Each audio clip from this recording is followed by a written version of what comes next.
Live at lunch. You are looking live. Live at lunch. Live at lunch with Ott and Hanny on 104.5 ESPN, Baton Rouge. What the hell's going on out here? Now, here's Jimmy Ott and Charles Hannegriff. Yeah, for some reason or another, you sound a little taller on radio. Is it live? Is it live? Is it live? From Snow's Seafood and Steak on Airline Highway in Gonzales at 74. Welcome to the Wednesday edition of Live at Lunch, 104.5 ESPN Baton Rouge. Charles Hannegriff along with Jimmy Ott. George Kinchin's back in the studio. Randy McKay with us today. Scott Rabelais with us today. We'll get Rab's take here on National Signing Day. And Wes Reynolds from VEASAN will be with us. Lot to get to. National Signing Day. It's so much different than it used to be. We've sort of gotten used to this, I guess, now over a 5-6 year period with the early signing period. But LSU has 15 players signed already today. The remaining 11 on the commitment list, don't think that they will sign all 11 of those.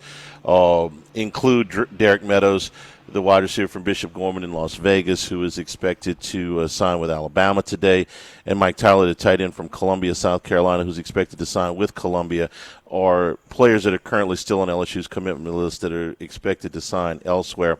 But some of the bigger names that came in this morning, Charles Ross, the 4-star linebacker out of Houston, is in. Harlem Berry, the 5-star running back out of Metairie, is in. Aiden Anding, the 4-star cornerback out of Ruston, is in. J.T. Lindsey, the 4-star running back out of Alexandria, is in. Carlos Kroon, the interior offensive lineman from Arkansas, the 4-star, is in. You can go to LouisianaSports.net if you want to track this all day. Hunt's doing a real good job of staying right on top of this as soon as the signees come in. They're posted along with the unsigned players. So what's LSU waiting on right now? DJ Pickett is the biggest name remaining in the class, the cornerback from Florida. He has a ceremony at his high school at 2 o'clock. He's still expected to sign with LSU. If he doesn't, you'll know because the city will be on fire. But he is expected to sign. Jakeem Stewart, the big defensive lineman from New Orleans, is got a ceremony at noon at Carr.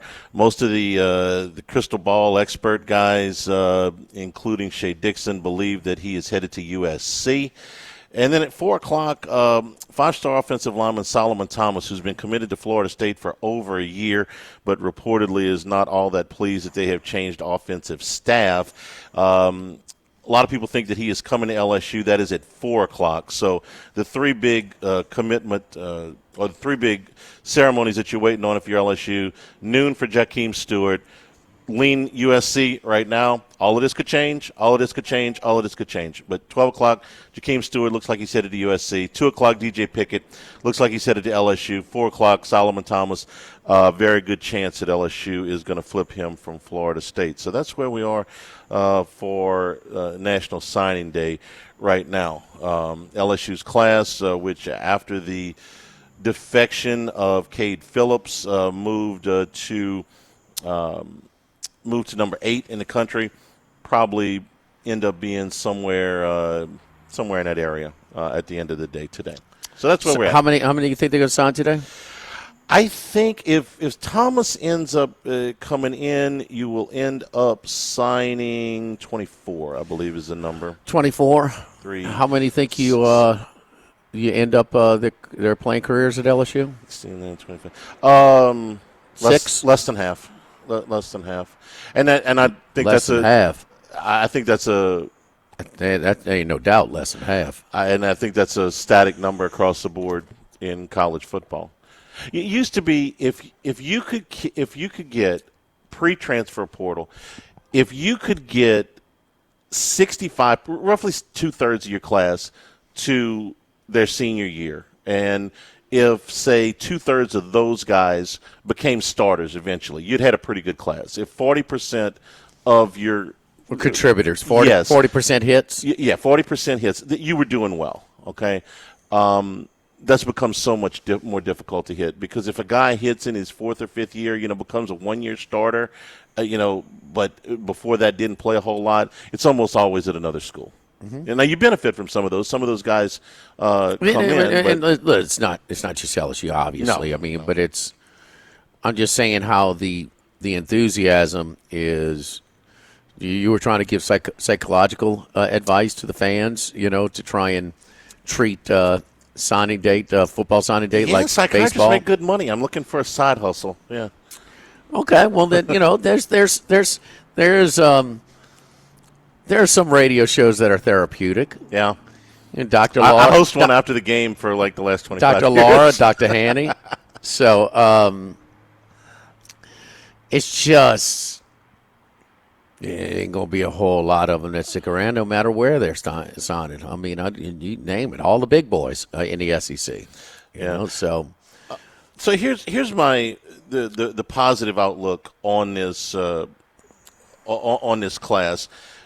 There are already 3 defensive linemen on this class, and 2 more that are going to sign this afternoon, we think, that are going to be under the tutelage of Bo Davis and Kevin Peoples. These are the guys that they recruited, that they picked, and we've seen them develop guys, okay? If you say, well, who got better on LSU's team this year? You start with Braden Swinson. You start with Savion Jones. I mentioned Dominique McKinley yesterday in second class. Those kids made a move. That defensive line is on the move. They signed some guys, okay, that they wanted and they can develop. Same thing at corner. Although losing Phillips was a huge, huge hit, these are Corey's guys. These are the guys he wanted. Those corners, I'm not going to tell you that they all got better in the secondary this year.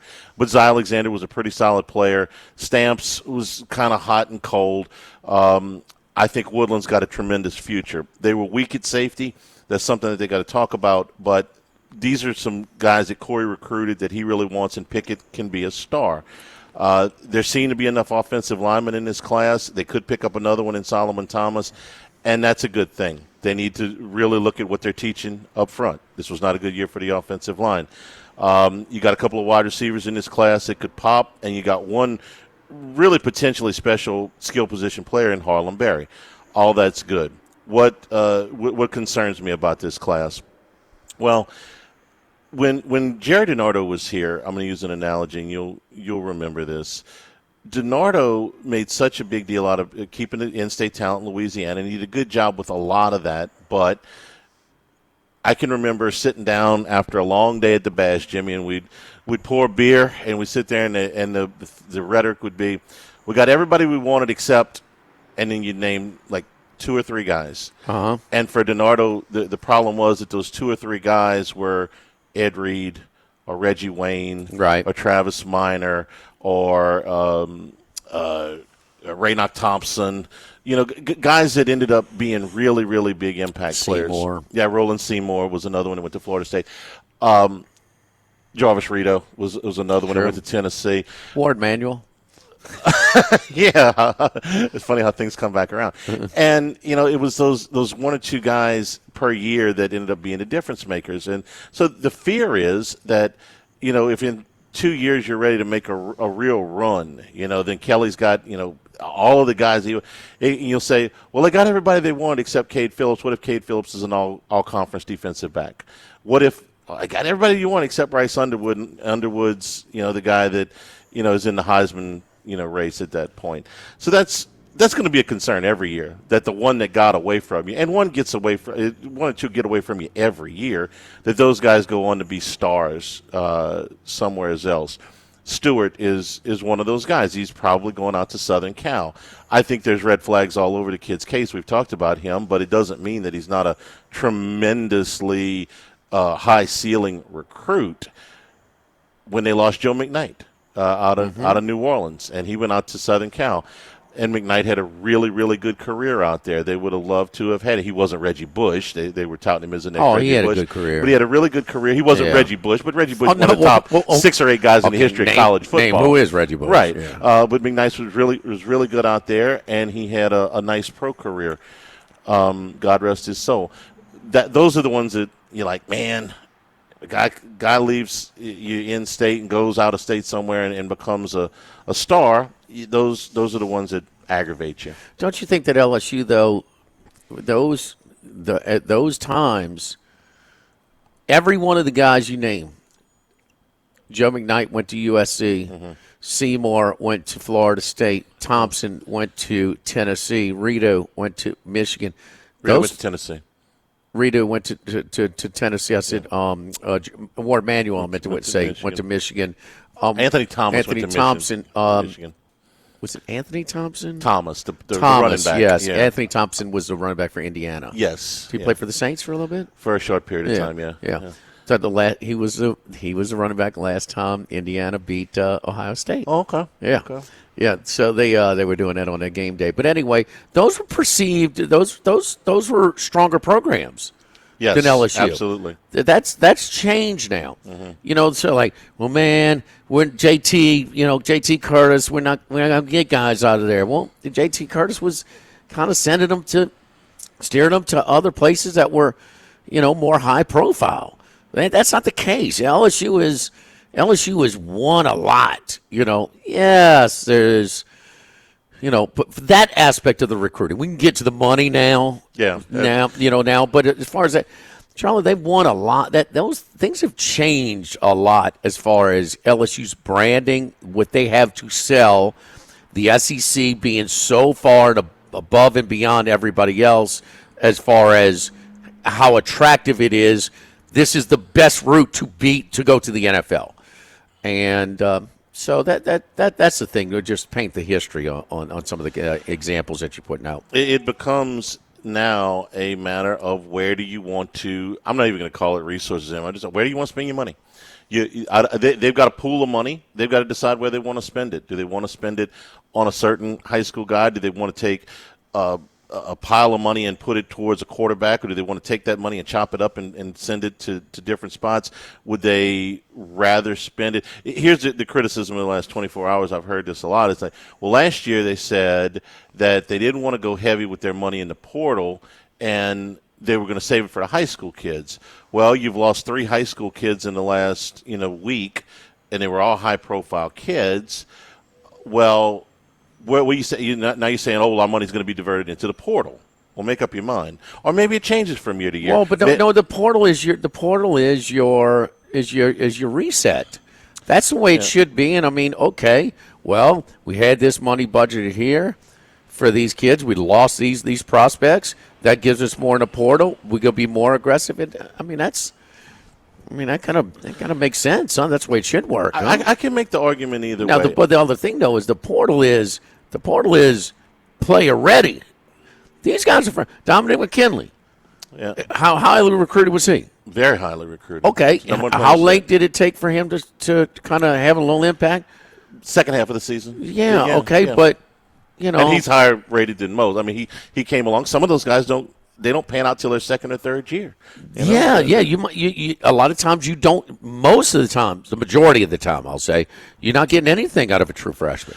Now, the problem with the portal is this is a kid. You've seen him play at the college level, so you know. But he's leaving the other place for a reason. Now, could be a completely legitimate reason. Jaden Daniels left Arizona State. Why? Because he wanted to play with higher level talent. And he's not the number 2 pick in the draft if he doesn't throw to Malik Neighbors and Brian Thomas. That's a good reason. Joe Burrow, he left Ohio State. Why? Well, he was behind a guy who had thrown 50 touchdown passes, so he couldn't get on the field. Okay, that's a good reason, all right? There's a lot of guys that get in the transfer portal for bad reasons.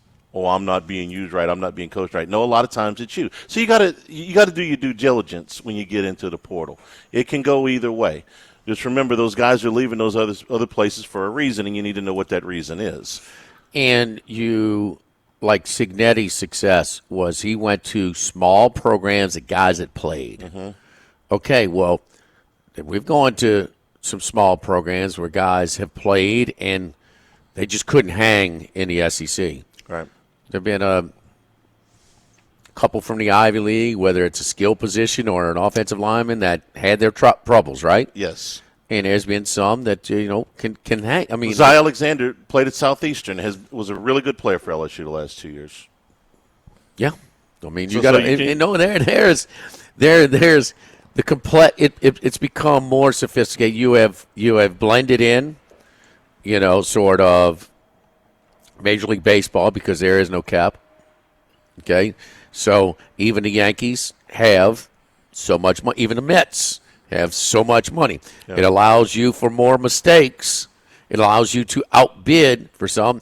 There are some prospects that, I think the Dodgers are the best modern-day example. They're the ones that are, come on, they signed Ohtani. They're spending more than anybody on an annual basis the last 10 years. They're so trying to sign Juan Soto. Goodness. why not? I know. I mean, if you they have brought in no, Freddie Freeman, they brought in Yeah. Mookie Betts. Yeah. I mean, why not? if you got the money, yeah. Why not? sure. They brought in Ohtani. I mean, just their top three Hall of Fame, top of the lineup. None of them started there. No.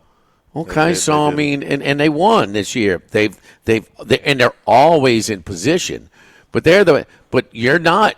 The best example of that right now is Texas. Texas is the Dodgers, but you're not the Mets. That probably is Ohio State. I don't know, or Alabama, but you are the Padres. Yeah, you can get in there and you can get your guys. You can't get them all. Padres You can knocked out the Dodgers last year. Yeah. And the one thing you do have to sell is, the last three, because when the money is comparable, then it comes to the traditional recruiting things. What program you're most comfortable with? Where's your best fit? There's it closer to home? All the traditional things. But the other thing that stands to is when the money is the same, and it comes down to, no, Kentucky shouldn't get a kid that LSU's getting. So LSU's still far and above a lot of them, but there's some that they're just going to get outbid by Texas and flip a 5-star DB 2 days before signing date. And that's happened. Because that's happened in the past. It'll happen again. Texas now has.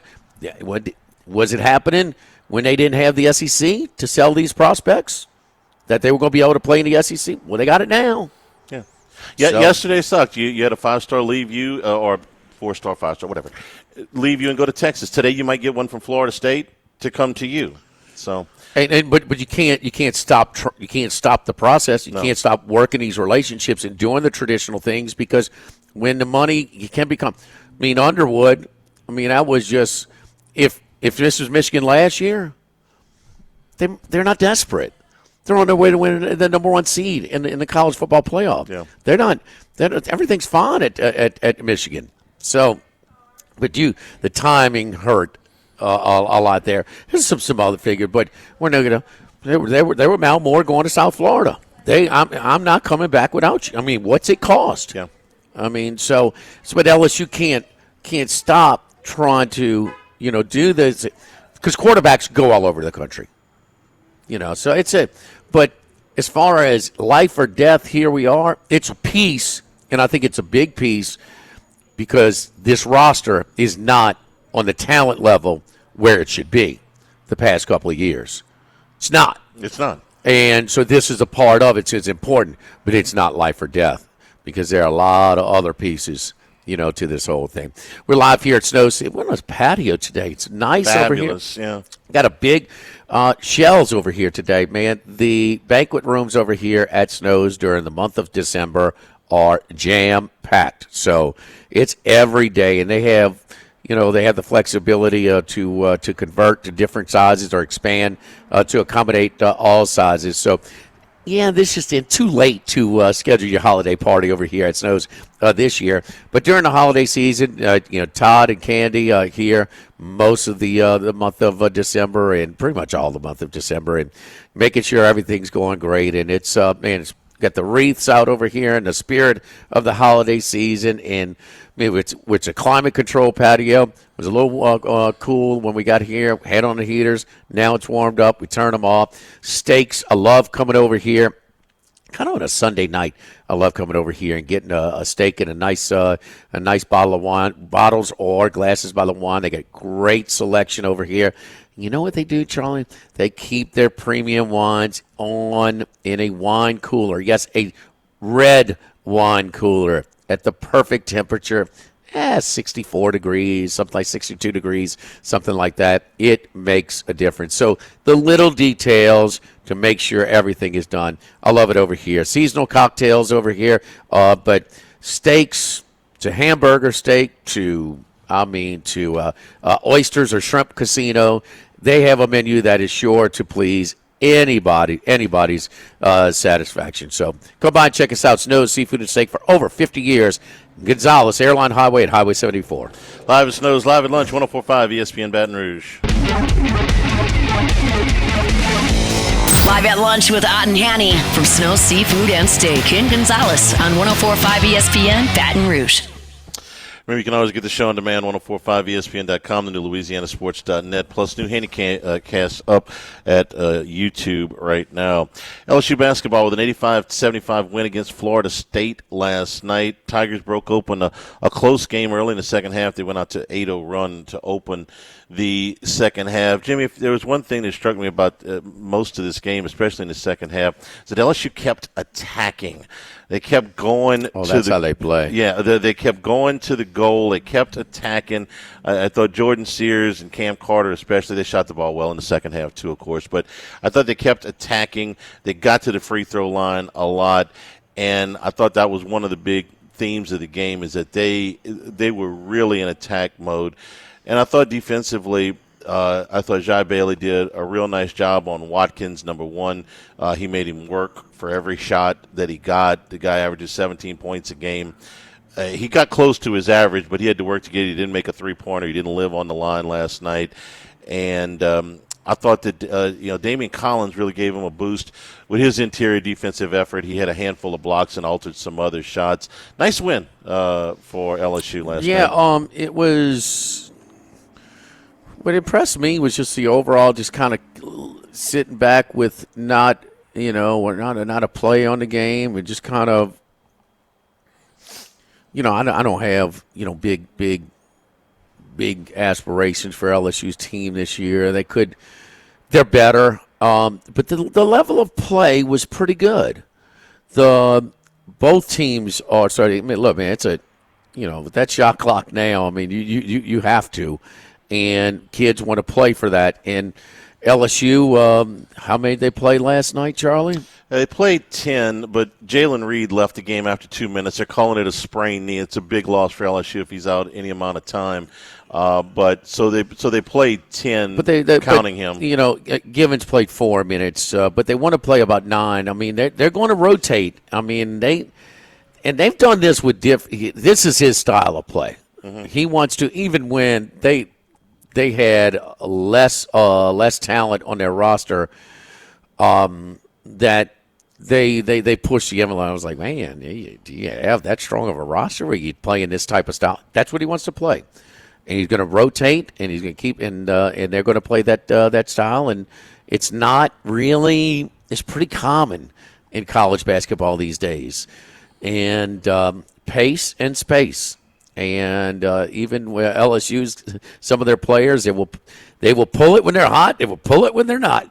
And so, especially the little guard who he got hot in that spurt when he kind of stretched out their lead, and then he kept taking quick shots even when he had cooled off. But anyway, this is it was a Florida State. The game against Florida was outclassed, and I was like, man, they're down. They're not bad. They're not bad. They're a top sort of 75 team. And with 360 Division I teams, top 75 ain't bad. It's not a Leonard Hamilton Sweet 16 team. What we've seen a lot in his days at Tallahassee. He's kind of past his prime, and you almost feel like the days are numbered with him. There's been retirement rumors for 3 years now. Yeah, it just kind of surprised he's actually still there, to be honest. A little bit, yeah. Yeah. But LSU, it's a decent win, and they better pile up the wins because the SEC, this was part of a cool couple of day SEC ACC challenge, and for Greg Sankey last night, same old. I mean, wait a minute. All right, and look, when we're talking about the last team into the college football playoff now, everybody has some warts. Yeah, you're not perfect. Okay, we're not leaving out a 13 This team is here. very similar to the selection process for basketball. Okay, all the teams should have had better resumes, but they don't. But Alabama got the benefit of the doubt. In the end, they got the ban. Okay, we're going to go head-to-head when it's the 3 SEC teams. All right. They're going to head-to-head. And then we're going to go record against the top 25 when it's them versus Miami. There you go. Miami, you heard more, Manuel? 0-1. 0-1 against the top 25. 0-1. And you know who else is 0-1 against the top 25? Your number 3 seed. Indiana? Yeah. No. Oh. No. The team that flipped Penn the team that flipped your 5-star. Texas? Yeah, Charlie. Yeah. They all. I bet you Indiana is too. Did Alabama jump into Texas? Yeah. No, they didn't. No, they didn't jump Texas. No, they didn't jump Indiana or Penn State either, who I think have the same records. But anyway, 9-1 for the SEC and the ACC challenge. And who lost? Kentucky. Kentucky. There you go, Outer Locks. That was a hit, 4-2 night. But they 9-1. Yeah. And that's 9-1 is, I mean, of these ACC Big Ten Challenge, SEC Big 12 Challenge, these challenges, I don't ever remember a 9-1, bro. No, I don't either. Look, LSU is right now 45 in the Ken Palm and 47 in Are they really? Yeah. 47 anything? And 47 in the net. And That's bubblicious. I'm sorry, 46. Okay, 46. so what? That's bubblicious, man. Yeah, it is. But let me tell you, it's 13th in the SEC in the net and 12th in the Ken Palm. So that just to give you an idea how deep the league is, okay? They're going to be – you play 18 in the league? Yeah. 8 and 10 will get you in. 8 and 10's a lock.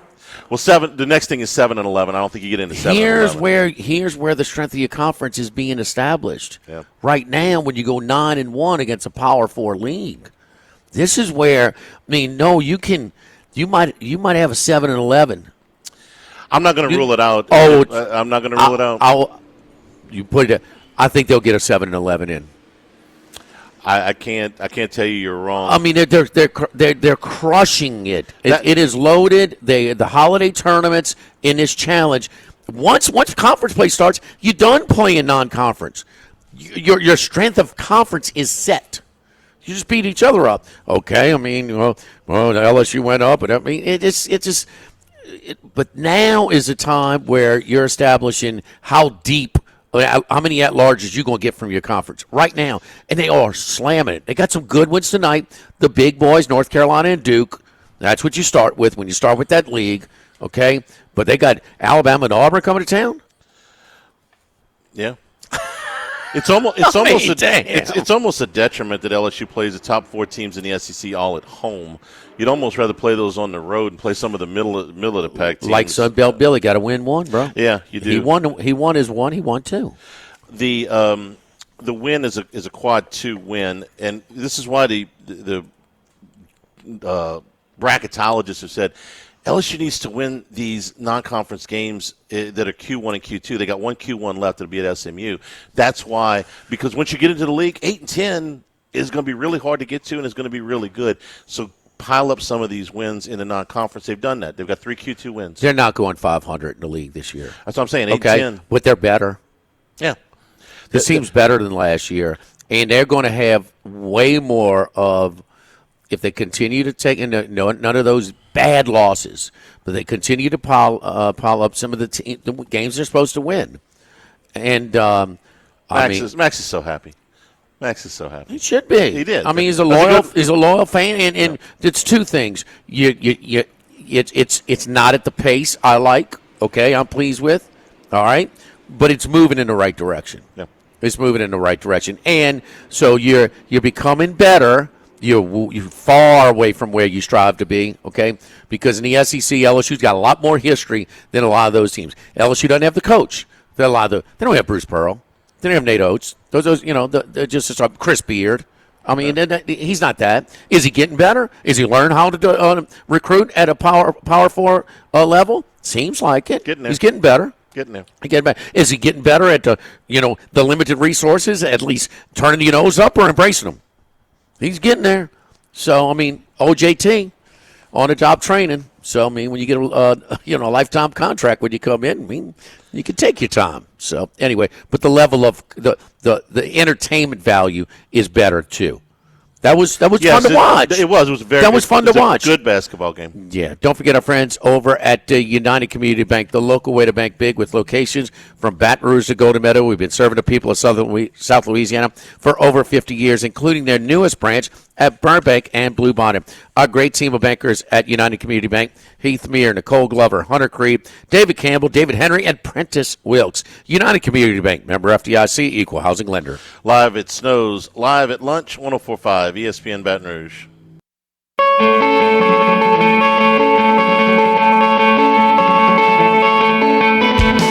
Live at lunch with Ott and Hanny from Snow Seafood and Steak. Ken Gonzalez on 104.5 ESPN Baton Rouge. Coming out and sit with us here at Snow Seafood and Steak. We're on the outside patio enjoying the great weather today. Snow Seafood and Steak, Airline Highway at 74. Randy, how you doing, brother? I'm doing well. It sounds like you guys are enjoying weather, and actually the weather isn't too bad here.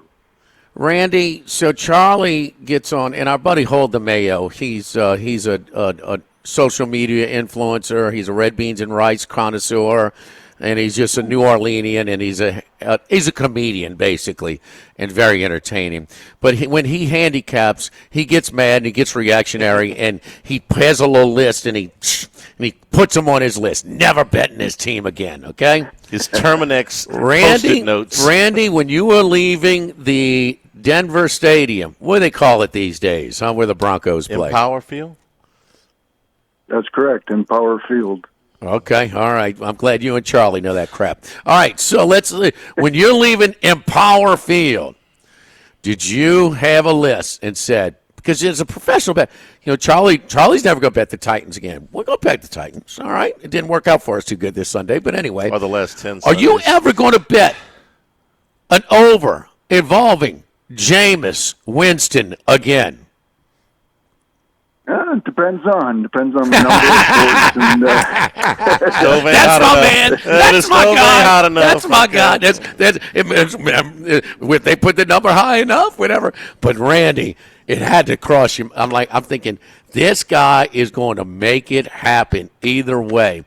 I mean, boy, I'm picking on you. I had the under. I gave it out. I quoted you, on our pick seg at the end of Matt's show. But I mean, we never had a chance. And Jameis, boy, and everybody says, well, that's what you get with Jameis. Okay, but this was even Jameis on steroids. Usually it's 350 and a couple of interceptions, a couple of touchdowns, right, Charlie? Yeah. This was 480, 2 pick sixes, and then the backdoor cover when you only need a field goal on first and goal for the 2 stares down a linebacker. He threw for 170 yards and 2 touchdowns to the Broncos.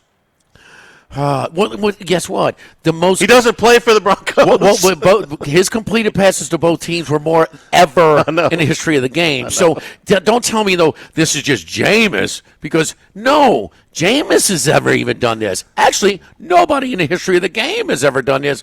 But, Randy, I know I went to sleep when I watched my Game of Thrones replay, and I was glad to see them cutting up people left and right because I felt cut up on that game because I had a middle -0.5 on Denver closing the teaser and +6.5, and the under was never done. So I felt cut up myself. Your thoughts, sir? Yeah, definitely. And we're seeing the reflection of the total this week. It was supposed to be 41 against the Steelers. Now it's up to 44, 45. Maybe getting a little too high again if you want to buy back into the I'm with Charlie on this one. I'm out. These two teams played, it was a lower scoring, more Brown Steelers type game. It just happens to go that way. You never know till the game kicks off, and then you see it go that way. And of course, you always got in-game betting too to make up for some of that and some of the game flows. So was Cleveland was Cleveland +6.5 the worst beat of the year in the NFL? I think it's up there with the Hail Mary, with the Hail Mary with the Redskins there, that decided the spread too. Chicago one. Yeah, that's okay. Decided the spread, or the Tennessee game where they outgained the Bears the whole game, and the Levi's threw threw the ball away. Levi's Levis. yes. The man isn't his coffee guy. Yes. I think it would be them three. I mean, that'd be a good poll probably for you guys to put out there. What's a worst beat this year in NFL? And them three games probably come to mind for me. We'll get Max on it. Max loves polls, so there you go. Which is it? The Jameis non-cover. But you see, this was a series of things. This was, I mean, how can you get past the Hail Mary? I mean, the Hail Mary is the Hail Mary. But, I mean, you know, all you need is a field goal to cover. Jameis, could you, like, throw it? He'd throw it away. And I love Aikman and Buck, and you were at the game. And they say, you know, and he talks about his time at, Sean Payton. And, man, his time down there with Sean Payton, fix those things. Fix his mistakes. Oh, really? Bite your tongue. No, this game ain't over. So, anyway, wow. But do you know the other thing? Denver started out this season as, hey, and the Chargers, I think Denver and the Chargers have the same approach. Their rosters are not where they want to be in Harbaugh's first year and Peyton's second year. But they're going to make bad teams beat themselves before they beat them. They're not going to beat themselves. And he was really spoon-feeding Knicks. Man, Knicks is not an under, and the Broncos not under team right now, Randy.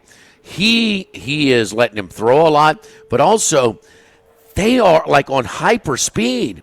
It's like back when Tennessee and Hooker were running, man. Charlie, I mean, he's up at the line, and you want this. This is a good thing for a rookie quarterback. He's at the line with 22 seconds every play and snapping it with 15 to 18 seconds. I mean, and they're taking shots. They're throwing downfield. Way more than they were earlier. As opposed to, man, I'm going to throw underneath. Don't beat yourself. We're going to try and get through this thing and steal it from the Jets. And I think Sutton's a true number one. There's chemistry there. Yeah, there's chemistry there. You agree with that, Randy? Yeah. I mean, Payton's letting him do more. He's getting more used to the offense there. And, they're limited on weapons. They can still run the ball and grind the clock with their good running backs. Good, decent run-blocking offensive line. So they still got that option, but, he's giving them more time. And this Denver team looks like it could make some noise maybe even in the playoffs. You think so? More than just make it. Now you think they got a little bit of a fighting chance? Really? Yeah, the only really bad game they had was against Baltimore. That was the only really bad loss. They should have beat Kansas City, if you want to match it up there. Against other playoff teams. So, I think they'll definitely be competitive. Probably be, whatever they are as an underdog, probably be worth a bet. Peyton likes his playbook. Win that game or have a chance. We know that, Charlie, and Sean Payton is calling way more of his playbook than he was earlier in the year.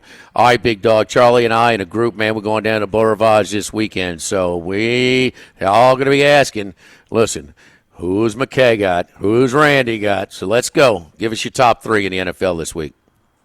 Well, we'll go right away here to Thursday Night Football, the big game of the week, I think. That are the Chargers and Chiefs. Of course, I don't have nothing on that game yet, but I like the Green Bay Packers here getting 3.5.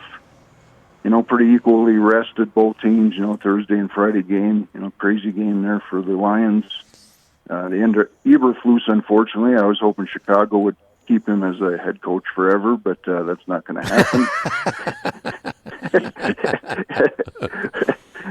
And then, of course, Green Bay had their, pretty easy winner there on Friday. That was a pretty good game. So the Dolphins are fish out of the water. So, they played earlier. Detroit won a pretty easy game, 24-14. But if you remember, Green Bay was banged up in that game. Now the other side, Detroit is banged up in this game with their defensive injuries. Right. And we're going to see Green Bay probably be able to exploit that more than any other team here with their run game and their play action. So I think getting anything over 3 here is a good bet. So Green Bay Packers for me. Okay. All right. Let's move on past Thursday, the rest of the weekend. Yeah, teams have been pretty hot for me, and I'm going to stay with them.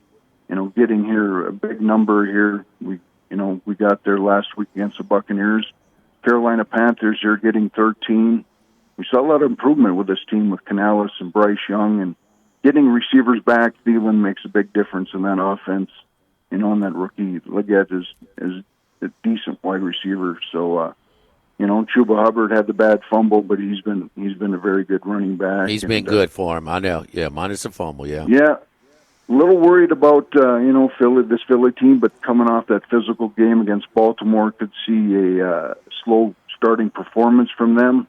Even though Carolina's not the greatest run defense, and their injury report doesn't look too good for the Eagles here. They could be missing some guys. So getting plus 13 here, I see his value.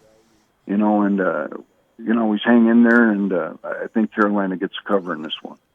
All right, and the other thing, too, is I know Dallas, but still Dallas, when they play Dallas, they don't like them. Prime time against Washington, prime time against the Rams, and in a big spot against Baltimore. It's almost like a college angle, a little bit of an exhale spot here for the Eagles as double-digit favorites at home against Carolina. Who else, Randy? Yeah, I'm going to go against the Bills here. Tough turnaround game here after that Sunday night win, physical win versus the 49ers. 49ers started out pretty well, but then injuries mounted up with their backfield, and then they couldn't run the ball and do anything. And then Josh Allen, crazy weather game, and made his moves and won that game pretty easy. And I think the Rams will have some success running the ball here. Buffalo gives up a lot of yards on the ground. They're opportunistic defense, but can they turn over Stafford and company here? Might be a tough task to ask. And this Rams young defense, improving a little bit here, and probably hopefully slow down Josh Allen and company here and keep this game close. So getting 4.5, I see his value with the Rams team that's still in it. Going back, and you guys saw him play in the Dome last week, close game. At least the Saints got there for a teaser, which was nice, and that helped out a little bit. But this Rams team is a tough team to figure out, but getting points at home here, I think, is value. Yes, we had that teaser, and we had the Rams as well. And the Rams, boy, the Saints had dominated the first half, but they only had 6 points. The Rams dominated the second half. They had a lot more. And, boy, you could see that first drive of the Rams. They started running the ball. McVay wants to run the ball, and they were having a lot more success in that second half. And the Bills are susceptible to a low running game. So, and that's one of my angles, too, the standalone games in the NFL. When a team looks so good and the Bills looked really good, kind of fade them the next week. Anything else beside those, Randy? Yeah, kind of a short card here with the 6 buys, so right. Not even a teaser option for me. Seattle's sitting there, you could tease them, but there's no partner this week. I guess if you got any sites that can do open teasers, I guess do it with something in the future. But we got that. A lot of places can't do that, but there's some places that can do that. I'd probably tease the Seahawks up there to 8.5. I see that game being close, even though that's been a home-and-home series, and the Cardinals probably might find a way to win. Of course, they found a way to cover for us last week, thankfully, and that helped out. And then we got our favorite, the big FCS playoffs coming up here, and a little bit. You got last any picks this week? Now we got a full card here, and you got the champions going against each other, Montana, South Dakota State here, and a big spread here. I think Montana will cover this game here, getting 23. So I'll give out that one early. But Montana or Montana State? Not too many lines out on this game. Montana against South Dakota State. Okay, plus a 23 against South Dakota State. All right, Randy, thank you. We appreciate it. We up against the break. Charlie went on and on about recruiting today, so I apologize about that. All right, no problem. Hey, but look, Charlie's not betting the Titans anymore. Randy is. All right, so there we go. We need a little diversity in my weaponry. All right, so thank you, Randy. Great stuff, man. We appreciate it. Sounds good. Good luck to everybody out there. Live at Snow's, live at lunch, 104.5 ESPN Baton Rouge. Live at lunch. Thibodeau Store's got gifts for everybody on your list this holiday season, especially if Dad likes to cook. The McWare & Lodge cookware, cast iron pots, roll-around combos for all of the cooks available right now for you. Tools and garden supplies for the home improvement experts, and great Cypress furniture, some unique items, swings, rockers, gliders, all available at the Thibodeau Store. Power tools, hand tools, lots of gifts, and, of course, always that expert advice when you're looking to to have some home improvements done, you're looking to save some money, let them walk you through it step by step. It's better than a YouTube video. It's something you're not going to get from the big box stores. 900 St. Patrick Highway in Thibodaux. Online with delivery available at ThibodauxStore.com.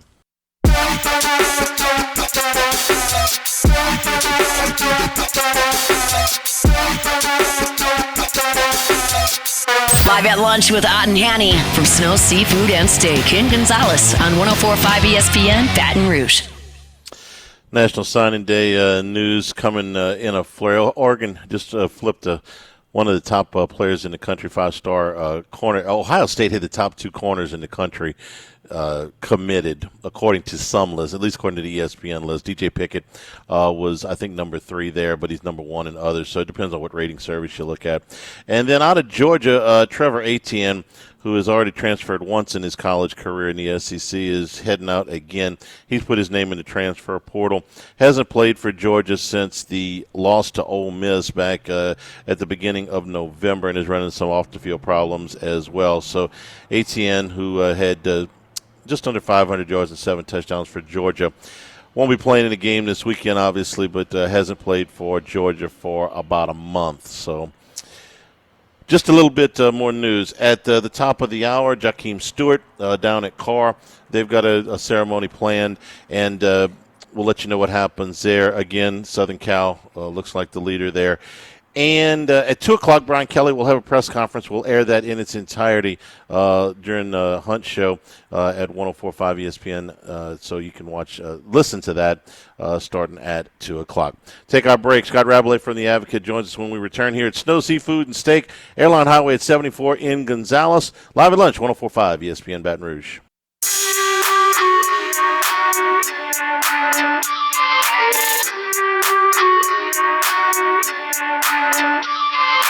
Live at lunch with Ott and Hanny from Snow Seafood and Steak in Gonzales on 104.5 ESPN Baton Rouge. Back here at Snow's Seafood and Steak, Airline Highway at 74 in Gonzales. Again, as soon as a steward says something, we're monitoring that. We'll let you know officially. Here at Snow's, we're enjoying it out holiday here on the season, balcony. man. Holiday Parking lot season. is full. It's the entire month of December over here, so what happened to the truck here, Charlie? Yeah, I did see that. Got action, baby. We got action. Things are going on over here at Snow. So over 50 years, and look, man, it's too late to schedule your holiday party over here, but we're loaded down. We've got multiple banquet rooms. We can expand them or close it. We can handle all different sizes. Now, if you got big gatherings over here, you want to do your private Santa or whatever what they call that thing, hidden Santa. Secret Santa. Secret Santa. Charlie used a whole court, Max, at the Guarantee Secret Santa party thing. He's swapping working deals. Yeah, ho handy, man, in his element. Wanted to get the lottery tickets. But we're in our element over here in the spirit of the holiday season here at Snow Seafood and Steak. Let's talk to Mr. Todd, Miss Candy over here, the Sheets family, second-generation family-owned restaurant at Snow Seafood and Steak. Did want to remind everybody that our friends over at Dana Brown at the law offices of O.C. Brown, your law firm for a lifetime, 343-1111, and ocbrown.com. Dana Brown and his specialized team of attorneys, entire team at Dana Brown, wants to wish you and yours happy holidays, Merry Christmas, ho handy, all the above. You get the holiday season, things happen. You or somebody you know gets in a little spot, needs some advice, needs that initial consultation, 343-1111 and ocbrown.com. Let's bring in somebody who's always jolly during the holiday season, Scott Rabelais from The Advocate. Rab, good afternoon. How are you? Oh man, I'm just loving signing day. I'm always happy with signing days in the rearview mirror, and now we have two of them, of course. It's always fun. Boy, our nasty commentary, the tone to our commentary, we're really showing our age on this whole thing. But I mean, even a guy like Hester, I was listening this morning, but like, boy, this thing has really aged him. Because he's so young, but, man, how things have changed since he was recruited, huh? You know, it used to have a lot of juice. The bash was fun. I mean, it was Bash had some juice, baby. It was an exhausting day. When you finished it, man, you felt like, wow, okay, that was – you're really going through the ringer. don't feel that way anymore. Scott, what are your thoughts about National Signing Day? Well, it's there's two of them now, obviously, so that's changed. It used to be just in February. Now the coaches got what they wanted, the early signing period, and but it's also with the transfer portal and everything. I think everyone is right. Certainly when they're looking at LSU, how they do in bringing in high school talent is important, but this year, just about as important is going to be who they bring in the transfer portal. So the whole while it's big, and look, you don't want to diminish the signing of a Harlem Berry, obviously, who's the number one running back in the country, and you don't want to diminish the possible flip of a Solomon Thomas, who's a 5-star offensive lineman, and obviously Jakeem Stewart, as you mentioned. But it's incomplete. The grade is no matter what they get today, no matter what happens, who they lost, who they flipped, who whatever. It's going to be incomplete until we see how the things go in the transfer portal, which is just common sense. I mean, it's clearly, to me, it seems like Brian Kelly has changed his tune from what it was, before, a year or so ago. That they've got to be, you're saying, very aggressive in the transfer portal, which they clearly weren't last year. It's a difference, and so that's only today is only part of the picture where it used to be the whole picture. I said this a couple of weeks ago, and I'll say it again. A year ago, he wasn't aggressive in the transfer portal. There was a big reason for that. They didn't want to upset the salary structure with what they had. It's salary structure. I'm sorry, that's what it is. Yeah. With some of the guys that he had on the current team, you can't. First of all, there's nobody on this team that fits that bill that they had a year ago. And secondly, you can't really worry about it. You can't worry about hurt feelings, okay? You gotta build your roster. And if you try to keep everybody happy, listen, the NFL has dealt with this for years. The quarterback makes more than the lineman, and the lineman makes more than the safety or whatever. You're going to have to, smooth egos, and that's probably as big a part of the job as anything right now, trying to keep them around. I'm looking forward, frankly, to the day, and I'm convinced this will happen inside the next legislative cycle, is that there'll be a cap, there'll be contracts, there'll be employees, and then, there'll be a little bit more structure to all of this. Right now, there's none of that. I'm looking forward to when there is. You want to commit to a school, you sign a contract. If you want to break the contract, there's financial consequences to that, and, and away we go. You want to be an employee? Be an employee. There's got to be a two-way street to that. But for the moment, we're in this system. So, wait. You saying financial? The players have to pay back, or they miss out on the remainder? I don't know exactly how it's going to look, but I do think that there will be a time where you're signing player contracts within the next cycle. Yeah. Why would I sign a contract when I got all the leverage? You're begging me. You got to sign you got to play somewhere. No, the national letter of intent. Well, I think the national letter of intent, which is basically obsolete. Charlie, good luck. Okay, what are we watching this little film from this guy from Carr? It's been to 3 different high schools. He'll probably be to 3 different schools, and they're jumping. You're going to get you're going to get that guy to sign you a contract. Yeah. I mean, you may not get that guy, but he's got to sign somewhere. So he's going to pay you back. You're basically asking this kid for a buyout.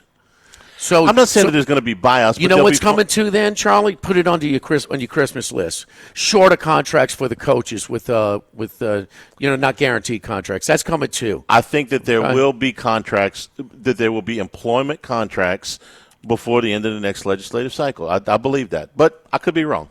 Rab, what do you think from? Go ahead. It'll be interesting to see. I'm just. I wonder if y'all think that it's.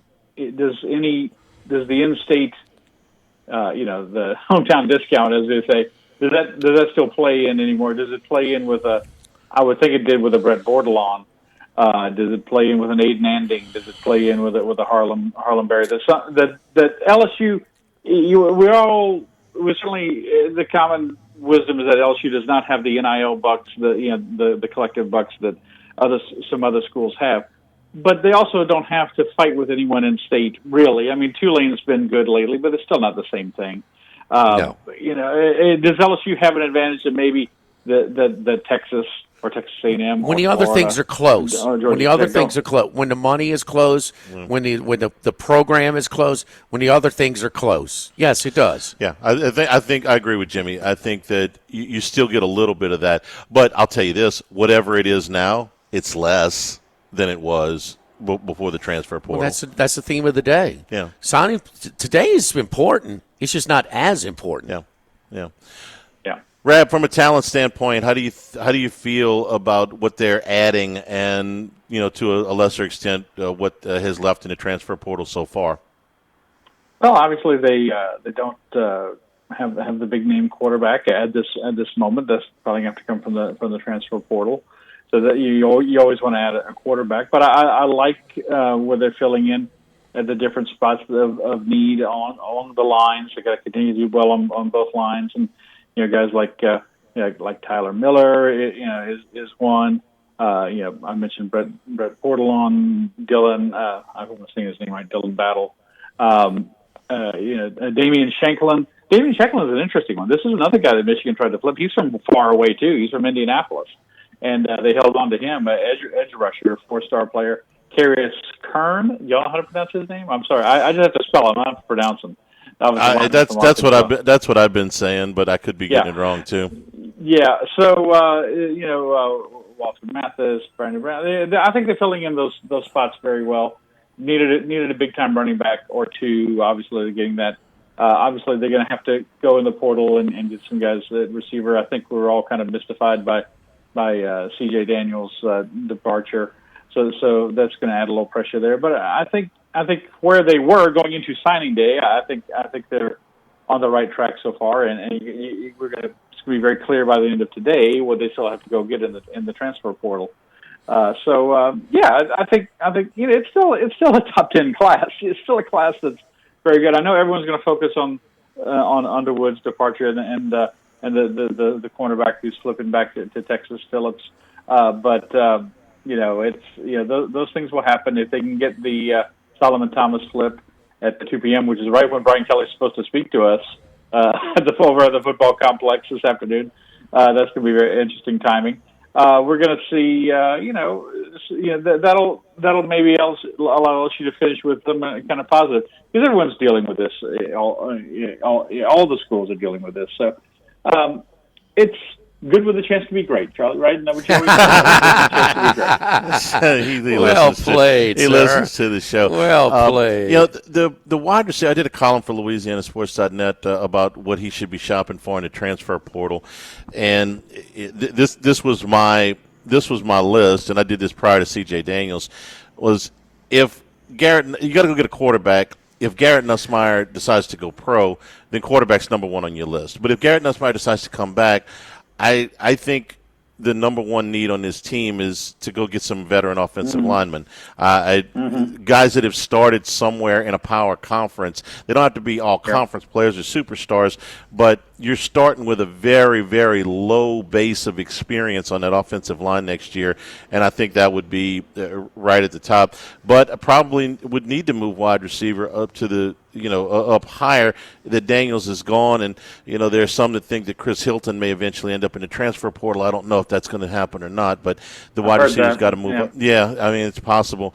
The portal opens on Monday officially. What do you think that Garrett Nussmeier is going to do? That's a popular topic here lately. I got basically cussed out on Lafayette Radio yesterday for suggesting that he might be a first-round pick one day. So what do you think? Oh, wait, what? Oh, this guy wore me out. You can't possibly think. Does he want to bet? I asked him that. Good for you, Charles. I asked him that. How much Put your money where your mouth is, baby. How much money you got? What do you think he's going to do, Scott?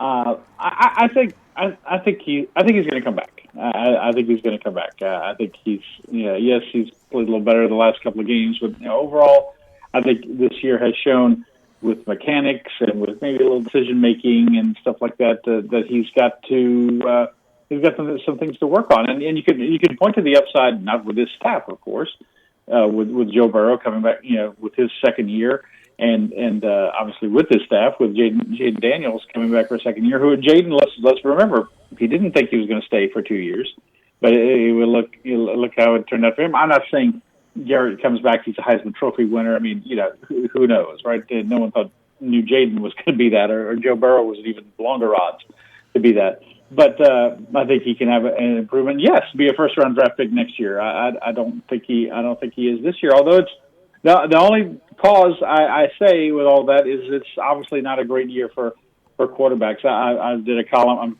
working on stuff for the SEC championship game. I'm going to go cover that again this year. And those two quarterbacks, Beck and Ewers, they were Heisman candidates. They were primetime Heisman candidates. They were considered first-round draft picks early in the year, and neither one of them is considered a day one guy now. And through injuries with Ewers and Beck with the string where he threw hit a string of games where he threw more interceptions than touchdowns. But that can happen, and so it could be a year where he's like, oh, this is a good opportunity for me. But he's more of a project now to an NFL team. They're certainly not going to make him a first-round draft pick this year. So I think he'll come back. Yes, I do. You're on your way to Atlanta for the SEC championship game. Who do you like in the rematch? By the way, this might only be game 2 of a 3-game series between these two schools. If you see a lot of projections, whoever wins this game winds up in the Sugar Bowl and awaits the winner of the other playing, hosting Indiana, and then they could play again in the Sugar Bowl on New Year's Day in the quarterfinals. So there's nothing against the rules of that. I don't know if you've ever heard of teams playing 3 times in a season. I never have, but in college football. But we'll see how that shakes out. I don't know. Texas's offense just doesn't seem very dynamic to me. Georgia can, I think Beck is playing better again. Obviously, at times their defense seems to go away. I mean, but I'm just Georgia, Texas will have a lot of fans. They'll be excited to go to the SEC championship game for the first time. But I don't know. I'm just impressed with obviously that was Georgia's best win of the year, going to Austin and winning by 2 touchdowns. I'm still going with the Bulldogs here, playing in their backyard to win in the SEC, and then both teams obviously I think getting the CFP. This will happen more, obviously, with the expanded playoff, but the only one that would have had a chance, and they didn't play during the regular season, was Alabama-Georgia, where they played in the SEC championship game and then rematch in the national title game. So that would have been the only one, but they didn't play that year in the regular season. That's ever happened. Very good, Scott. Scott, last thing before we let you go, Christmas gifts. Your Tiger Stadium book is out. Looking for a holiday gift, stocking stuffer. Tell them about the book. Yeah, thanks, Charlie. It's 100 Years in Death Valley. It came out earlier, about a month ago. And, just celebrating the 100th anniversary season of Tiger Stadium, and chapters on great players, great games, things that happen in Tiger Stadium that hopefully people pick up this book and go, oh, I didn't know that. I didn't know that. Or I forgot about that. Obviously everybody remembers Garth Brooks and stuff, but got a couple of Taylor Swift pictures in the book because she's played Tiger Stadium twice, and Bayou Country Superfest and on tour. And just a lot of memories of how the stadium came to be put together. It's been like pieced together over the years. If you really look at it, you can tell. But a labor of love. I went back and forth on this book for years, trying to decide how I wanted to do it. And I was like, am I going to do it? Am I not? And then finally, I was like, I couldn't bear it if someone else did this book. So I think it turned out pretty well. It's at all the Barnes and Nobles, and you can order online through our publisher, Pediment.com, or at theadvocate.com store. And hopefully we'll have a couple of book signings between now and then. We can get it signed for you if you like. Very good, Scott. Safe travels to Atlanta. We'll talk to you next week. My pleasure, gentlemen. Thank you so much. Thanks a lot, Scott Rabelais from The Advocate. Don't forget our friends at Total Maintenance, man. You think about now's the time. You're not thinking about your AC. We're running the heater a little bit right now, but now's the time to get that regular maintenance check, that annual maintenance check.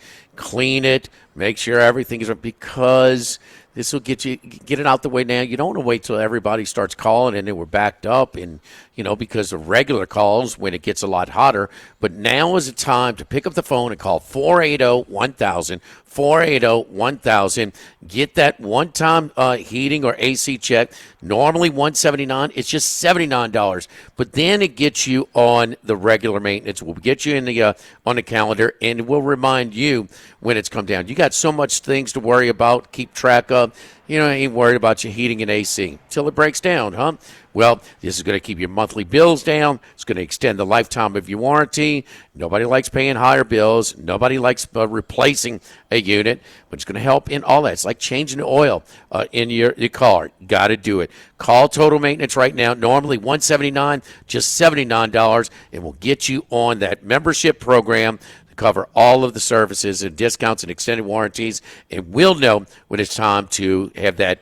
Get that oil change for your heating and AC unit. Total Maintenance, 480-1000, 480-1000. Just across, Mike Tyler, the tight end from Columbia, flips his commitment from LSU to South Carolina. This was long expected, but that just became official. Live at lunch from Snows, 104.5 ESPN Baton Rouge.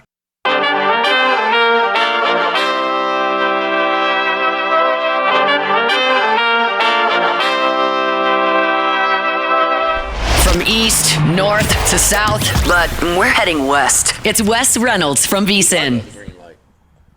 All right, let's go to Las Vegas. VSiN's Wes Reynolds. Wes, how was your Thanksgiving, buddy? It was good, Jimmy. I mean, it was very good. Very, very good result over the weekend for the alma mater, at least on the gridiron. So, all in all, very good. Well, we've been the love fest for Signetti has been strong on this show, but Wes, I got to throw a little dart at you, boy. Fake punt up 38-0. Yeah, I know, and ordinarily, Jimmy, and I'll admit I am a total hypocrite on this. I usually don't like that because more often than not as bettors, at least more often than not, we're on an underdog, and it screws us at the end when somebody does something like that. But as an Indiana alum and as somebody that's been in attendance for Indiana getting beat 52-7 with Drew Brees at quarterback for Purdue, and all these Purdue people having roses because they were going to the Rose Bowl that year, part of me was like, you know what? Go ahead, Sig. Rip their throat out. Go ahead. Give me my bucket. Bring that bucket over here right now. Give me my bucket. Go ahead. Because people were asking me. I mean, is that rivalry that thick there? And I said, well, Wes. So it is. That's because listen, LSU. My dad was on the team in '58. Bowls didn't matter. So the last game, they're number one. They're playing for their first national championship game. Score at halftime was 6-0 against Tulane. The final score was 62-0. So it's a memorable game. Well, they had another game that was 62-0, and then another game that was 54-0. They score, and guess what, Wes? Oh, they went for two to put it on 62. Okay, so and made it. No, so the rivalry, and does anybody at LSU have a problem with that? You know, but I mean, when LSU got beat 48-7 in the Dome, they sure faked a punt up 30. Did they really? Oh, yes, indeed. I forgot about that. Oh, yes, indeed. Ran for about 40 yards in the Dome. My mother made me go to the circus that night. You're Charlie. I'm serious. The ringmaster kept announcing the score. It was in New Orleans. Because Curtis Rourke is still in the game, throwing passes. I think it was 52-0 at that point. Now, they did run the ball the last few drives, run. But Rourke was in there throwing the ball up 52-0 too. So is the rivalry that? So you get a little bit of a pass. It's a little bit understood when you do that. Yeah, I think so because look, I even said on Saturday, like when it was the Penn State Maryland game too, when Penn State is throwing the ball 4th and 12 from the 15, they're up I think like 31-7 or something like that. Or I forget, it was 38-7. And Franklin, he likes to tack another on. So part of me was like, I don't know if he needed to do that. But for our rivalry, I'll admit I'm hypocritical because I loved it. I loved putting Route 66 on Purdue. And then they showed the score bug at the bottom of the screen. And there's old Kurt Signetti looking all serious, not a smile on his face. It's like, this guy's standing on business, and he's going for the jugular here. And Indiana hadn't had a guy like that in a long time. So, well, I'll just say, we're not used to this. I know, but one thing I don't want my quarterback taking a cheap shot when you're rubbing it in on somebody and losing for the playoff.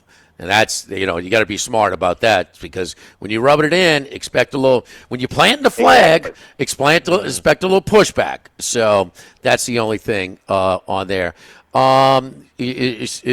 We're all shocked around here that Alabama got the benefit of the doubt versus the SEC teams and also against Miami last night in the selection. Are you, Wes? A little bit. And look, I thought Miami deserved to drop. They deserved to drop just for Mario Cristobal kicking that field goal with like 3 minutes left to go. It's like, what are you doing? You have Cam Ward. Let him throw the ball, man. Live and die with that guy. And it's like, you're not getting the ball back, Mario. And he didn't. And he never got the ball back, and Syracuse got the win. But I didn't know if Miami would drop completely out because it seems like they're screwed. They need everything to go their way. In Alabama, I thought got the benefit of the doubt. You look at the rankings too. Ohio State lost at home, and they dropped as almost 3 touchdown favorites, and they dropped 4 spots. Miami drops completely out from number 6. Losing as a double-digit road favorite. Well, you know what? Alabama did the same thing at Oklahoma. Ole Miss did the same thing at Florida. And those, I think, especially Alabama now that they're still in the mix, they definitely got the benefit of the doubt. This is old as dirt. They're going to get the benefit of the doubt. And, I mean, where's the money coming from? Where's the TV, right? Yeah. Okay, who's going to bring more TV ratings? Alabama is. Alabama, Notre Dame, or Miami, Notre Dame? Yeah. The Catholics versus convicts is way in the past, bro. It is. I listen. I got physically sick on the air on Monday having to defend Alabama, but if you're going to look at quality wins, they beat Georgia. They beat South Carolina. They beat an 8-4 LSU team. I know you don't like Missouri at all, Jimmy, but they still won 9 games. I mean, they've got more wins on the bone than these other teams do. I'm sorry, they just do. Now their losses are horrible, but some of these other losses are bad move them too. ahead of Texas. They're 0-1 against the top 25 too. I have no problem with that. None at all. They did as well. So Charlie has a problem with Alabama fans feeling entitled. Mm-hmm. They are, Charlie. Oh, I know they are. Believe me. I know. There was a meme out there that was put out there on social media. This was going into the Ohio State game where there was like a little cartoon where there was a big, giant, angry monster that represented the SEC where it's like, "You and we hope you die." And then it shows like a little kid, Indiana college football fan. I love college football. Like, we're just happy to be here. And it's like everybody hates us now. It's like, okay, Indiana, you were a nice story. Now we want you to perish from the face of the earth. But they're not going to, because I think last night's ranking said Indiana's in the playoffs, but bartering on the apocalypse happening, we're not hosting a home game. So we're probably going to Athens or going to Austin. All right, college basketball last night. So that's old news that Alabama gets the benefit of the doubt, or the SEC. But I mean, the SEC is the strongest conference, and you're going to put 4 from the Big Ten in, and not 4 from the SEC. So we can get to that as well. But also this new basketball dominance, the SEC 9-1 against the ACC. So we're aware of that, huh, Wes? But I wrote the SEC for our VSiN betting guide, and I looked at this conference. I was like, man, this is as good as the SEC has been in a long time in the basketball ranks. And I know you guys have watched, I think it was the Southern Hoops or whatever it was on the SEC network, which was really great history of the conference. And look, there's several teams in this conference that I think can go to a Final Four or win a national championship. This is they were way better than the SEC, and the only win was Clemson last night. And that's a bad win, I think, for that program over Kentucky. But the SEC is just so loaded with Auburn. That's a team that can win. I saw Alabama actually out here in Vegas last week. They lose Wrightsell, but that's a really talented group.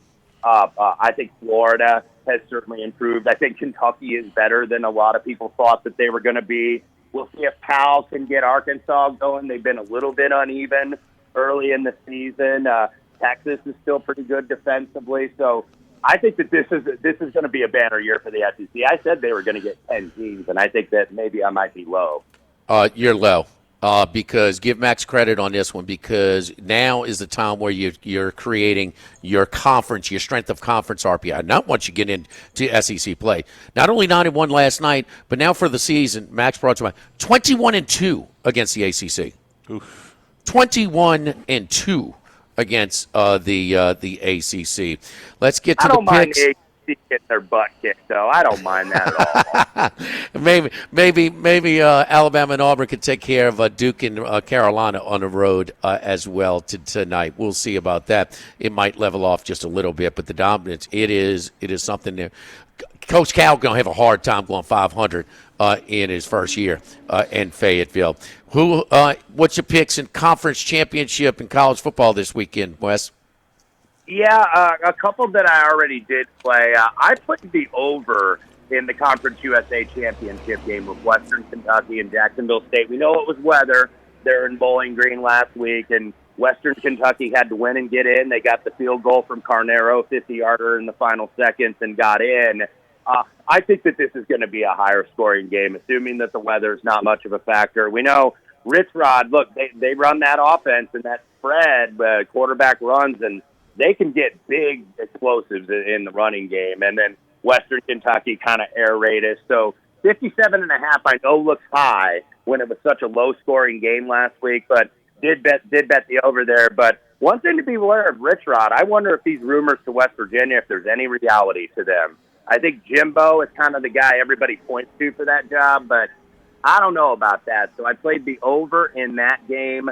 Also played the under in the ACC title game, Clemson SMU, because I think there's so much on the line, especially now for SMU with the explanation that we got from Ward Manuel, the committee chair last night. It's like, they'd be better just not playing this game, because it feels like making the conference championship in your first year, you're kind of going to end up getting screwed in the end if you don't win this game. So I like the under at 56, 55.5 in that one, and I'm trying to avoid temptation in the Big Ten championship game because James Franklin never beats these top 5 guys, but I'd almost be leaning 3.5 with the Nittany Lions here in Indianapolis. Charlie, will the conferences allow? I mean, this is crazy. This takes away from the appeal of the conference championship game, but it helps your conference members secure their spot if they're in right now. Can you play Secret Santa and pass? Can SMU pass on a game? No, they can't. Can't do that. Well, they can't. They're in if they pass. I know. Okay, so let Miami and Clemson go play. So the reason that they put the top 4 conference champions with buys was to make sure the top 2. Make sure that the conference championship meant something. Okay, so there is something to play for here because those conference commissioners, especially in the SEC, are clutching the money that they get from that game with both hands and don't want to let it go. And if you make that game irrelevant, that money goes away. And they don't want that. Got your share of the college football playoff doesn't trump the conference championship games? I think the conference championship games are a little bit at risk here, sir. They might be, but they're going to go kicking and screaming. Because if you pass, SMU's in. Yeah. Yeah. And they have gone to great lengths to – how long has Sankey been politicking? You cannot hold it against them if they lose in the conference championship games. He's been saying that since September. He's been kind of warning. Well, that's his league. Yeah. The ACC is a little bit different. There is legitimate debate whether this is you think this is a multiple bid league or not. The SEC is more than 2.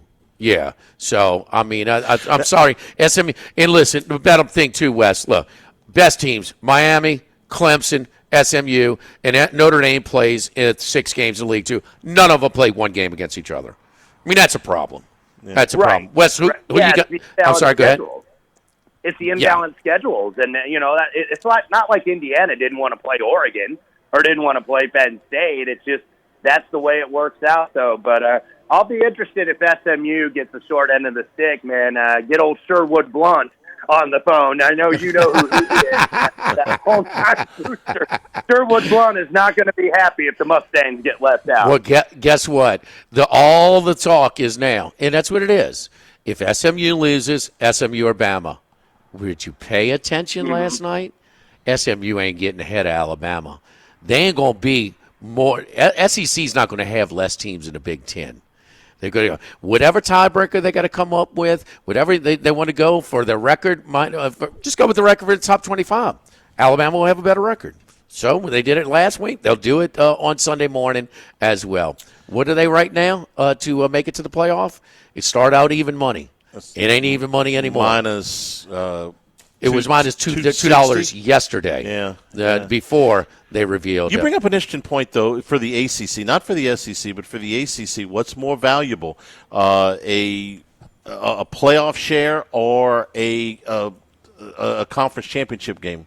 What's more valuable to them? I mean, the SEC championship is worth it's 9 figures, I know, to to themselves. Yeah, I don't know what that is in the ACC. Their championship game's not usually not as well attended and not as well rated.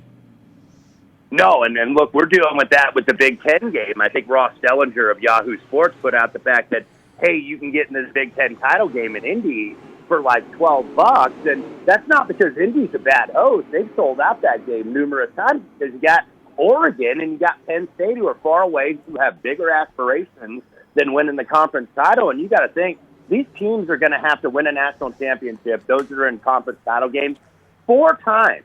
4 trips for those teams and those fan bases, man. That's a lot. So that's why you're seeing, I think, these conference championship games may be at risk.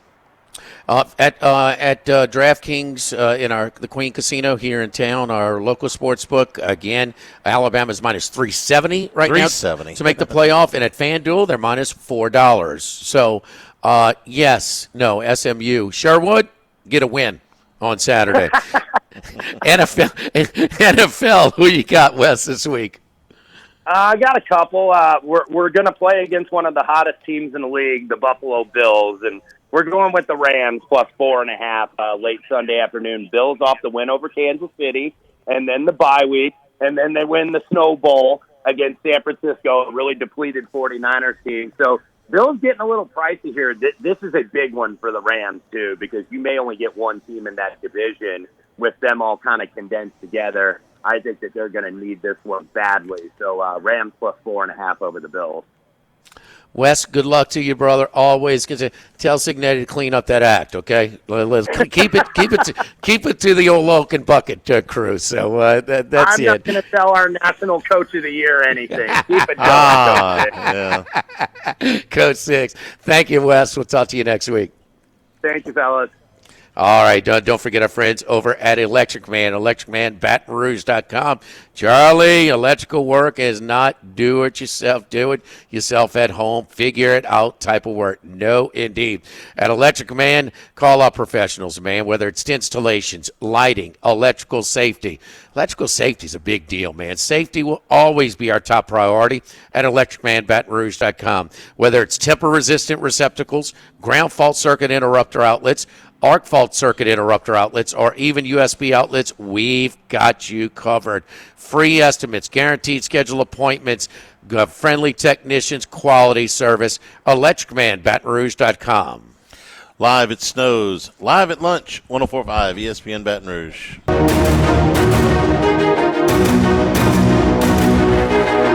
Live at lunch with Ott and Hanny from Snow Seafood and Steak. Ken Gonzalez on 104.5 ESPN Baton Rouge.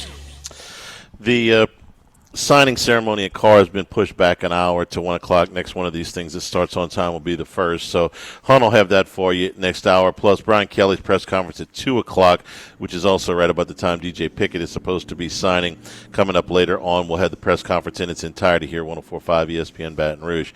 Can I interest you in a good college basketball game tonight, Jimmy? Can I interest you in a good college basketball angle right now in a handicap games? Well, go right ahead, and then I'm going to give you your choices tonight. Okay, so teams coming off, it used to be the Maui flu. Teams coming off of a long flight, resort life. Vacation. And high, great matchups, high profile and things like that. But seeing at some of the results over the weekend, this is not just the Maui Classic. You can go McNeese State came home last night. They were at the Virgin Islands in St. Thomas. They were a favorite. They looked a little bit disinterested. Lost by 8, I think. Yeah, they lost. I mean, Kansas State. Tulane was actually playing in Cancun. They came back home and played Southeastern, 7.5-point favorites. They lost outright. UAB was in the Virgin Islands. They came back home to play Middle Tennessee State, 8.5-point favorites. They lost outright to Middle Tennessee State. Xavier was playing in Fort Myers in the tournament. 26.5-point favorites over South Carolina State. They won about 71-68, Charlie. It was an angle in a few games last night.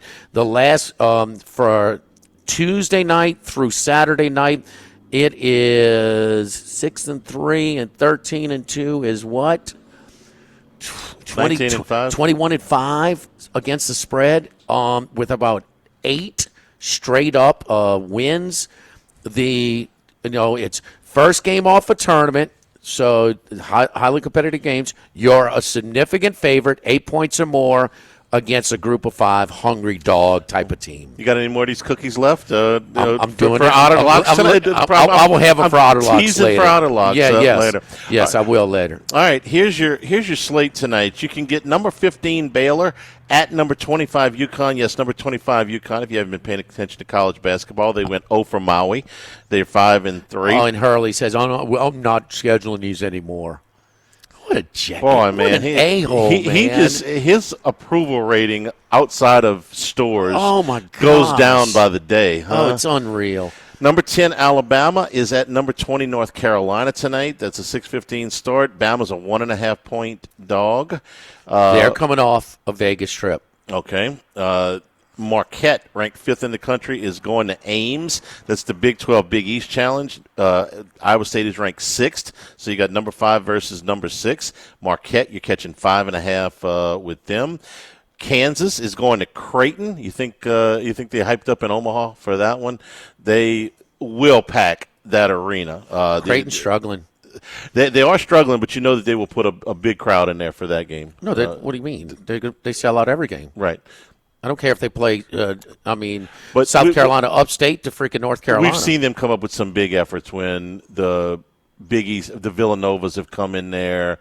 But Charlie, they're playing better. They're not playing well right now. Okay, that same place, they like to play Nebraska. Nebraska beat them soundly this year. Kansas, 4.5-point road favorite tonight in Omaha. And then at 8:15 tonight, number 2, Auburn, who is 7-0, is at number 9, Duke. You ain't going to get Auburn catching points very many times this year. This is one. They're plus 3.5. And then at the same time, I think this is going to be a really good basketball game. We saw Pitt against LSU. They are 7-1. They go to Mississippi State tonight. Bulldogs are a 5.5-point favorite there. So you got some really, really good college basketball matchups tonight. You started Big Ten, Wisconsin and Michigan last night. Big Ten, even the traditional Pac-12 teams in the Big Ten now. You saw UCLA and Washington play last night, Oregon, USC tonight, and some others. So, and then we got the ACC, SEC, challenge again. Pitt, Mississippi State, Texas, NC State. Pitt, LSU was, in a wild game with them, had to lead at halftime, and then Pitt opened it up in the second half. Their NET is top 10. It's top 10. So in the hump. So Texas and Raleigh against NC State, Auburn at Duke, as you said, Alabama at North Carolina. So yeah, some good ones. Kalkbrenner, man, they've been showing. He had the unbelievable game against a weaker opponent this year, but they've been bottling him up a little bit. They're 5-3 right now. So Creighton had a real piece to build around. Dickinson against Kalkbrenner. That's a nice big matchup in Omaha as well. All right, you got all of that. The good stuff. Yes, very, very much so. Very much so. Snow Seafood and Steak? Yes, that's where we are, Charlie. I know. What are you ordering? Oh, man, the Red Beans Francis is always one of my favorites, man. We'll have to see if it is on special over here. Snow Seafood and Steak, Airline Highway at Highway 74. Just about everything from fried seafood to great steaks, different chef-inspired specialties. They do a seafood specialty. They do a steak special each and every week. Our lunch specials are Tuesday through Friday. Always do a chef-inspired one, and then we do a salad every day over here at Snow Seafood and Steak. Holiday season, we've got big parties in the back of the banquet rooms. It's booked the rest of the season, but you got big gatherings. Call ahead of time. We'll have a table set for you at Snow Seafood and Steak. Live at Snow's Live at Lunch, 104.5 ESPN Baton Rouge. Live at Lunch with Ott and Hanny from Snow Seafood and Steak in Gonzales on 104.5 ESPN Baton Rouge. 17 signees in for LSU with another, let's say 7 to go. They got 7 unsigned commitments. We expect one of those to flip out and one of those to flip back. in Derek Meadows is still listed as a commitment. We expect him to sign with Alabama. Solomon Thomas at 4 o'clock. Chance that LSU gets the 5-star offensive tackle to flip from Florida State. DJ Pickett's signing ceremony comes up at 2 o'clock. Jakeem Stewart's signing ceremony at Carr was supposed to be at noon. They pushed that back to 1 o'clock, so we'll see if there's anything to that. Hunt will have all of that for you. And at 2 o'clock, Brian Kelly's press conference will be aired in its entirety from LSU as a part of the Hunt Palmer Show. Thanks to the folks here at Snow's for being our host. Wonderful place to visit here during the holidays, anytime really, but especially during the holidays. Come on out here, Airline Highway at 74. Tomorrow we're at Jolie Pearl Oyster Bar and Town Square Pizza in downtown Baton Rouge. Hope you can make it in your plans to be with us then. For Max and Jimmy, for Jordan back in the studio, I'm Charles Hanniger saying thank you and good afternoon. Stay tuned for Hunt Palmer on 104.5 ESPN Baton Rouge.